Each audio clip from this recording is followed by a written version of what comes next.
Eric লার্সেনের the splendid and the wild বইটা আমাদের ঠিক সেই সময় ফিরিয়ে নিয়ে যায়, মানে ব্রিটেনের ইতিহাসের সবচেয়ে অন্ধকার আর কঠিন সময়টাতে। ভাবা যায় মাত্র একটা বছর, কিন্তু ওই একটা বছরই কিন্তু একটা গোটা জাতির ভাগ্য ঠিক করে দিয়েছিল।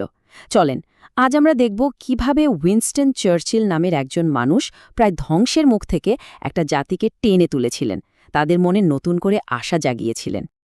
আচ্ছা, একটা প্রশ্ন দিয়ে শুরু করা যাক। একটা দেশ কিভাবে টিকে থাকে যখন সে একদম একা হয়ে পড়ে? এই প্রশ্নটাই কিন্তু পুরো গল্পের একেবারে কেন্দ্রে রয়েছে। একবার শুধু কল্পনা করে দেখুন তো, চারপাশের সব বন্ধু দেশগুলো ভেঙে পড়ছে, আর এক বিশাল শক্তিশালী শত্রু সাগর পেরিয়ে দেশের দিকেই তাকিয়ে আছে। তখন টিকে থাকা এই ছোট্ট শব্দটার মানে আসলে কি দাঁড়ায়? এই প্রশ্নটাই নিয়েই আমরা এগোব। তো গল্পটা শুরু হচ্ছে ১৯৪০ সালের মে মাস থেকে। সময়টা এমন যখন মনে হচ্ছিল হতাশার কালো মেঘে পুরো ব্রিটেন ঢেকে গেছে। আর ঠিক সেই মুহূর্তে ইতিহাস এমন একজনকে সামনে নিয়ে এলো যাকে সত্যি বলতে কেউই আশা করেনি। অবস্থাটা ছিল অনেকটা এরকম, যেন একটা বিশাল ঝড় এসে সবকিছু লণ্ডভণ্ড করে দিচ্ছে। নাৎসি জার্মানি তখন পুরো ইউরোপকে আক্ষরিক অর্থেই গিলে খাচ্ছে। একটার পর একটা দেশ আত্মসমর্পণ করছে। আর ব্রিটেন, ওটা যেন সেই ঝড়ের মধ্যে একা দাঁড়িয়ে থাকা একটা দ্বীপের মতো হয়ে পড়ছিল।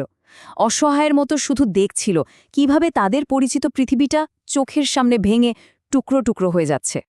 আর ঠিক এরকম এক ভয়ঙ্কর সময় ব্রিটেন এমন একজনকে নেতা হিসেবে বেছে নিল যার উপর আসলে বেশিরভাগেরই ভরসা ছিল না। অনেকেই ধরে নিয়েছিল যে তিনি হয়তো হিটলারের সাথে একটা আপোষ করে নেবেন। কিন্তু উইনস্টন চার্চিল হাঁটলেন ঠিক উল্টো পথে। তিনি একদম পরিষ্কার করে জানিয়ে দিলেন, কোনো আপোষ হবে না, আমরা লড়ব, ব্যাস এতটুকুই।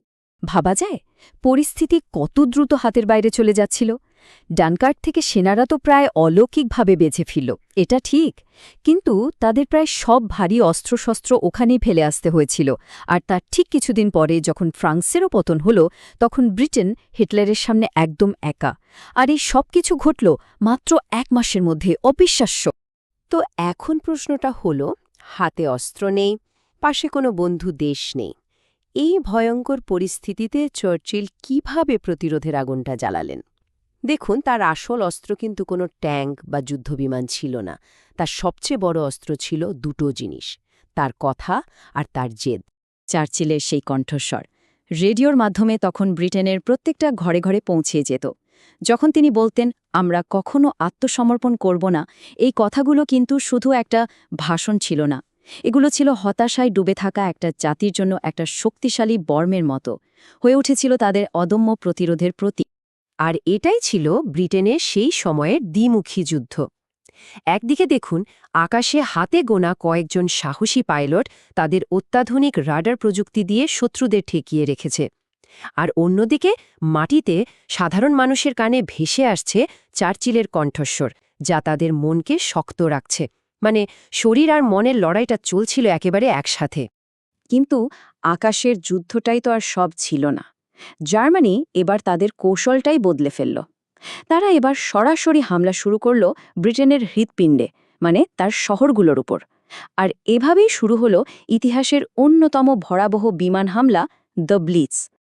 তখন প্রতিটা রাত ছিল আতঙ্কের। সাইরেনের শব্দ, বোমার আওয়াজ, ব্রিটিশদের জীবনটা সত্যি নরক হয়ে উঠেছিল।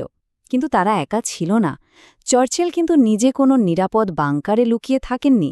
তিনি বোমায় বিধ্বস্ত রাস্তায় নেমে আসতেন, সাধারণ মানুষের পাশে গিয়ে দাঁড়াতেন। দেশের নেতা যখন তাদের সাথে একই কষ্ট ভোগ করছেন, এই দৃশ্যটা কিন্তু হাজারটা ভাষণের চেয়েও অনেক বেশি সাহস জুগিয়েছিল মানুষকে। কিন্তু একটা কথা সত্যি, শুধু সাহস দিয়ে তো আর যুদ্ধ জেতা যায় না, তাই না? টিকে থাকারও তো একটা সীমা আছে। প্রায় একা হয়ে পড়া ব্রিটেনের তখন সাহায্যের জন্য একেবারে মরিয়া অবস্থা। আর ঠিক সেই সময়েই আটলান্টিকের ওপার থেকে আসার একটা ক্ষীণ আলো যেন দেখা যেতে শুরু করল। আর এখানেই হিটলার একটা মারাত্মক ভুল করে বসেন। তিনি ব্রিটিশ এয়ারফোর্সের ঘাঁটিগুলোতে হামলা না করে তার বদলে লন্ডনের মতো বড় বড় শহরগুলোর ওপর বোমা ফেলার দিকে বেশি জোর দেন। অবশ্যই এটা একটা ভয়াবহ ট্র্যাজেডি ছিল সাধারণ মানুষের জন্য, কিন্তু অন্যদিকে ক্লান্ত পরিশ্রান্ত ব্রিটিশ পাইলটরা যেন একটু নিঃশ্বাস ফেলার সুযোগ পেল। এই ছোট্ট বিরতিটাতেই তারা নিজেদের গুছিয়ে নেওয়ার একটা মূল্যবান সময় পেয়ে যায়। বলা যায় এটাই ছিল যুদ্ধের একটা টার্নিং পয়েন্ট। কিন্তু আরও একটা বড় সমস্যা তখনও কিন্তু রয়ে গিয়েছিল, সেটা হলো টাকা। যুদ্ধ চালিয়ে যেতে তো বিপুল পরিমাণ অর্থ লাগে, তাই না? আর ব্রিটেনের কোষাগার তখন প্রায় খালি। মানে লড়াই করার ইচ্ছা তো আছে, কিন্তু লড়াই করার জন্য অস্ত্র কেনার টাকাই যদি না থাকে তাহলে কি হবে? আর এখানেই চার্চিলের আরেকটা অস্ত্র কাজে লেগেছিল, তার কূটনীতি। তিনি নিজে আমেরিকার প্রেসিডেন্ট রুজভেল্টকে চিঠি লিখে বোঝাতে শুরু করলেন। যেটা প্রথমে ছিল একদম গোপন সাহায্য, সেটাই পরে ল্যান্ড লিজ অ্যাক্ট নামে একটা আনুষ্ঠানিক লাইফলাইনে পরিণত হল। সত্যি বলতে এই সাহায্য ছাড়া হয়তো ব্রিটেনের প্রতিরোধটা প্রায় অসম্ভবই হয়ে পড়ত। 1 বছর ধরে যে অসম লড়াইটা চলছিল সেটা এবার শেষের দিকে এগোচ্ছে। সবাই যা প্রায় অসম্ভব বলে ধরে নিয়েছিল, ব্রিটেনের সেই টিকে থাকাটা কিভাবে সম্ভব হলো, আসল ঘটনাটা ঘটল একদম এক অপ্রত্যাশিত দিক থেকে। 1941 সালে হিটলার একটা বিশাল বড় জুয়া খেললেন। তিনি ব্রিটেন জয়ের পরিকল্পনাটা আপাতত থামিয়ে দিয়ে তার সমস্ত শক্তি নিয়োগ করলেন সোভিয়েত ইউনিয়ন আক্রমণের দিকে। জার্মানির নজরটা যেই না পূর্ব দিকে সরে গেল, ব্রিটেন অবশেষে একটু শ্বাস ফেলার ফুরসত পেল। হ্যাঁ, বোমাবর্ষণ পুরোপুরি থামেনি, কিন্তু দেশের অস্তিত্বের উপর যে সরাসরি বিপদটা ছিল সেটা অনেকটাই কমে এলো। শেষ পর্যন্ত এই পুরো গল্পটাকে যদি আমরা একটা শব্দে নিয়ে আসতে চাই, তাহলে সেই শব্দটা হবে প্রতিরোধ। আর এটা কিন্তু শুধু সামরিক প্রতিরোধ ছিল না, এটা ছিল মানসিক প্রতিরোধ। প্রায় অসম্ভব একটা পরিস্থিতির মুখে দাঁড়িয়েও হার না মানার জেদ। আর এই জেদটাই কিন্তু সেই সময়ে অপরাজেয় বলে মনে হওয়া নাৎসি শক্তির মিথটাকে ভেঙে চুরমার করে দিয়েছিল। আর এটাই বোধহয় এই বইয়ের সবচেয়ে শক্তিশালী বার্তা। ব্রিটেন কিন্তু টিকে থাকেনি কারণ তারা সবচেয়ে শক্তিশালী ছিল, না, তারা টিকে ছিল কারণ তারা হার মানতে রাজি ছিল না। নেতা থেকে শুরু করে একদম সাধারণ নাগরিক পর্যন্ত সবাই মিলে যেন একটাই সিদ্ধান্ত নিয়েছিল, আমরা কিছুতেই মাথা নত করব না। আর এই সম্মিলিত জেদটাই শেষ পর্যন্ত একটা মিরাকলের জন্ম দিয়েছিল। তো এই গল্পটা শেষে আমাদের সামনে একটা প্রশ্ন রেখে যায়, একটা জাতিকে তার সবচেয়ে অন্ধকার সময়ের মধ্যে দিয়ে নেতৃত্ব দিতে আসলে কী লাগে? চার্চিলের গল্প আমাদের এটাই দেখায় যে সেরা নেতৃত্ব মানে শুধু দারুণ সব রণকৌশল তৈরি করা নয়। সেরা নেতৃত্ব মানে হল মানুষের মনে আশা জাগানো আর তাদের ভেতরে সে অদম্য ইচ্ছাশক্তিটাকে জাগিয়ে তোলা।